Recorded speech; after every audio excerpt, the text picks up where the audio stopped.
Hello, magandang hapon po. Welcome po ulit sa aking channel. Welcome po ulit sa isa na namang ibig sabihin na isa na namang araw na pag-share ko ng salita ulit ng Diyos, no? Ah, na kasi kung minsan siyempre ako kagaya niyan, nagbabasa ng Biblia, nag-share ako sa inyo kahit papaano ng salita ng Diyos, ano? Natanong niyo na rin ba sa sarili niyo na makakapanik ba ako sa langit o makakapasok ba ako sa kaharian ng ating Diyos? Makakapasok ba ako, makakapanik? Patutuloyin ba ako sa kaharian ng ating Diyos sa langit? Natanong nyo na rin ba yon sa inyong mga sarili? Ako na tinatanong ko rin yun, ano, tinatanong ko sa kabila ba ng pag share ko ng salita ng Diyos, pagpipray ko everyday, no, pakikinig ko ng salita ng Diyos, sapat na ba yun para ako makapasok sa kaharian ng ating Diyos? Share ko lang din to sa inyo tong dito sa Luke 13, sa Tagalog ang Lucas 13. Sabi dito, uh, nagpatuloy si Jesus sa kanyang paglalakbay at siya ay nagturo sa bawat bayan at nayon na kanyang dinaraanan papuntang Jerusalem. Minsan may nagtanong sa kanya, Ginoo, kakaunti po ba ang maliligtas? So, dito yan sa sa Lucas 13 verse 22 hanggang 23, no? No, nagtanong daw, naglalakad daw ang ating Panginoong Kristo, naglalakbay siya sa bayan-bayan at nagtuturo siya, no? At minsan may nagtanong sa kanya, Ginoo, kakaunti po ba ang maliligtas? So, napakagandang tanong, no? At ganun din ang tanong natin. Pag sinabi mo kasing tayo maliligtas dahil makakapanik tayo sa kaharian ng Diyos. Hindi mo naman masasabi na tayo'y ligtas samantalang hindi naman tayo makakapasok pala sa kaharian ng ating amang lumikha, no? So, yun nga, marami po ba raw ang kakaunti po ba ang maliligtas? Sinabi niya sa kanila, pagsikapan ninyong makapasok sa makipot na pintuan. Sinasabi ko sa inyo, marami ang magpupumilit pumasok ngunit hindi makakapasok. Sabi diyan sa verse 24 naman. Ulitin ko lang, sinabi niya sa kanila, pagsikapan ninyong makapasok sa makipot na pintuan. Sinasabi ko sa inyo, marami ang magpupumilit pumasok ngunit hindi makakapasok. Sabi diyan na tayo mga Kristiyano o tayong lumalapit ng totoo sa ating Diyos, no? Pagsikapan natin makapasok sa makipot na daan. Yun yung napakarami natin kasing pagsubok, lalong-lalo na tayong mga talagang nagsusumikap magbago at sumunod sa ating Diyos, lumalapit tayo sa Kanya, lalong-lalo na sa pagkakataong ito, tayong maraming, o sabihin na natin halos lahat ng tao nananalangin, humihingi ng awa at tulong sa ating Diyos, ano? Pagsikapan daw natin na makapasok sa makipot na daanan o na pinto. Yun yung pintuan na napakasikip daw, na ibig sabihin maraming pagsubok na ating pagdaraanan. Makakapasok ba tayo kung ang mga tao naman hinahayaan lang natin na magkasala? Tayo nga nagbabasa ng Biblia, tayong nakakaalam sa mga sinasabi ng Diyos, mga pinag-uutos ng Diyos, yung mga kinaayawan ng ating Diyos, no? Nakikita natin itong taong to ay nagkakasala pero hayaan mo lang siya, wala naman ako sa lugar para i-judge siya, no? Hindi dapat ganoon. Dapat pagsabihan din natin siya, sabihin natin na iyon ay masama o hindi dapat ganyan, dapat ganito, lalong-lalo na ating mga mahal sa buhay, ano. Pag nakikita natin nagkakamali sila, dapat sabihan natin sila. na wag dapat ganyan, wag dapat ganito. Nagkakasala na nga, hinahayaan nila. So tayo rin ay nagkakasala, no? Dahil hinahayaan natin magkasala mga tao, sa kabila ng alam naman natin na yun ay mali, na yun ay pinagbabawal ng Diyos, pero hindi natin ginagawa, no? So kailangan dumaan tayo sa makipot na daan. Sabi sa verse 26, kapag ang pinto ay isinara na ng pinuno ng sambayanan, magtitiis kayong nakatayo sa labas at kakatok ng kakatok. Sasabihin ninyo, Panginoon, papasukin po ninyo kami. Ngunit sasabihin niya sa inyo, hindi ko kayo kilala. Biro mo, napakasakit nun, ano? Kahit na sa ibang bahay, no, na bagaman kilala naman niya tayo, minsan nakakasama nga natin siya. Halimbawa, isang tao, no, na kakilala naman natin, nakakasabay natin, pero pagdating ng sa kagipitan, ikakatok tayo sa kanyang pintuan at sasabihin na papasok tayo, papasukin mo kami. Ngunit ang sasabihin sa atin, hindi natin siya kilala.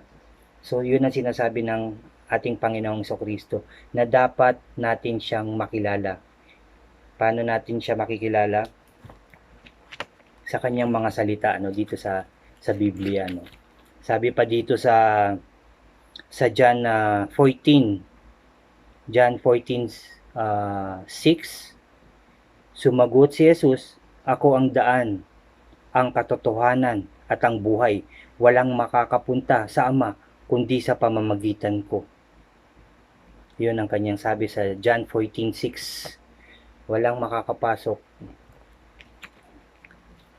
Ulitin ko lang, sumagot si Jesus, ako ang daan at ang katotohanan at ang buhay. Walang makakapasok, walang makakapunta sa Ama kundi sa pamamagitan ko. So dapat natin makilala ang Diyos, ang ating Panginoong Kristo, no? Sabi nga diyan sa English naman, I am the way and the truth and the life. No one comes to the Father except through me. Sabi niya. Kailangan natin makilala ang ating Diyos, ang ating Panginoong Kristo at ang kanyang mga salita. Dapat natin siyang sundin, no? Kaya niya yung sinasabi, hindi ko kayo kilala.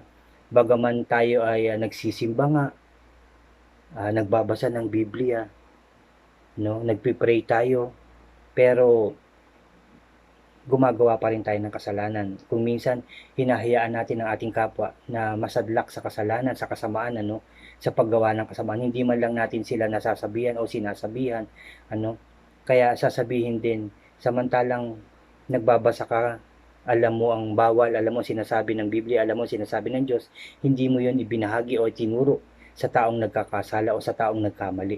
Kaya sasabihin din sa atin ng Diyos, kahit kumatok tayo ng kumatok, isasagot niya sa atin, hindi ko kayo kilala. So dapat natin siyang kilalanin. Dapat natin siyang tanggapin na ating Panginoon, na ating Panginoong tagapagligtas, ang ating Panginoong Kristo, dahil ibinigay niya ang kanyang buhay para sa ating kapatawaran, sa ating napakaraming kasalanan, para sa ating kapatawaran sa ating kasalanan.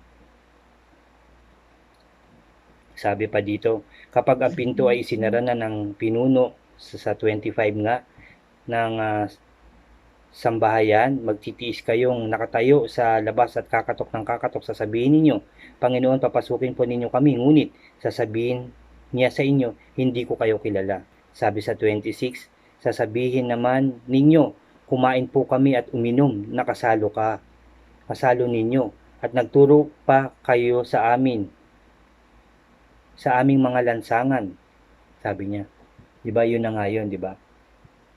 Nagturo na nga ang ating Panginoon Kristo, naghayag na, di ba? Kagaya niyan, may naririnig tayong kanyang mga salita, nagbabasa, nakikinig, pero nagkakasala pa rin tayo. So hindi pa rin natin siya lubusang nakikilala. So dapat pag sinabi natin kilala natin siya, alam natin ang kanyang salita, alam natin ang kanyang mga ipinagbabawal, alam natin dapat ang kanyang mga sinasabi para sa atin, para sa ating kaligtasan, para hindi na tayo gumawa ng kasalanan. Dapat alam natin yun, ano? Ngunit pag nagpatuloy tayo sa ating pagkakasala, yun na isasagot sa atin ng Panginoon. Hindi niya tayo kakilala. Sabi pa dito, sabihin niya, Hindi ko kayo kilala, lumayo kayo sa akin, kayong lahat na gumawa ng kasamaan. Sabi sa 27. Hindi ko kayo kilala, lumayo kayo sa akin, kayong lahat na gumawa ng kasamaan. Sabi sa 28, iiyak kayo at mga gagalit ang mga ngipin kapag nakita ninyong nasa kaharian ng Diyos, sina Abraham, Isaac at Jacob at ang lahat ng propeta, habang kayo na may ipinagtatabuyan. So yun ang itinuturo sa atin ng ating Diyos, yun ang itinuturo sa ating Biblia, no, sa Bibliang ito, na paano ba makakapasok sa kaharian ng ating Panginoon, sa ating kaharian ng ating Diyos sa langit, ano. Kailangan natin sundin siya, kailangan natin makilala siya, kailangan natin na umiwas sa paggawa ng kasalanan, umiwas tayo sa kasamaan, magpatuloy tayong magbahagi ng kanyang salita. Kilalanin natin ang ating Panginoong Kristo na siya ang ating personal Savior, na siya ang ating tagapagligtas. Yun po ang sinasabi niya sa atin. Kailangan natin siyang tanggapin ng buong puso at kaluluwa. Mahalin ng ng totoo, buong puso, paglingkuran natin sila, ang ating Diyos na buhay. Ipamahagi natin ang kanyang salita, ikalat natin, ibahagi natin sa ating mga mahal sa buhay. Kung totoong mahal natin sila, iligtas din natin sila sa kasalanan at iaakayin natin sila tungo rin sa kalangitan. So, yun po ang sinasabi ng ating Panginoong Kristo, na gusto nyo bang sabihin yun habang tayo kumakatok? Sabihin sa atin, hindi tayo kilala ng ating Diyos. Sasabihin naman ninyo, kumain po kami at uminom na kasalo ka ninyo at nagturo pa kayo na kasama namin sa lansangan. Sasagot naman siya, hindi ko kayo kilala, lumayo kayo sa akin, kayong lahat na gumawa ng kasalanan, kayong lahat na gumawa ng kasamaan. No? Palalayuin niya tayo, hindi tayo makakapasok pag nagpatuloy tayo sa paggawa ng kasalanan. Dapat hanapin natin ang Diyos ng buong puso't kaluluwa, magbasa tayo ng kanyang aklat, ibigay natin ang ating puso't kaluluwa, at tanggapin natin ang ating Panginoong Kristo na ating tagapagligtas. Wala nang iba, kundi ang ating Panginoong Kristo lang ang magliligtas sa atin. Para tayo makapasok, tanggapin natin ng buong puso ang ating Panginoong Kristo. Kagaya ng sabi niya, sumagot si Jesus, ako ang daan, ang katotohanan at ang buhay. Walang makakapunta sa Ama kundi sa pamamagitan ko. Yun ang sabi sa John 14:6. Sana po may natutunan po kayo sa araw na to, sa hapong ito, sa continuation po ng lockdown ngayong day 55 ngayong hapon na to, no. Ang binasa natin ay ang Lucas 13 na verse 22 hanggang 28 po ang ating binasa. Pwede nyo po yan basahin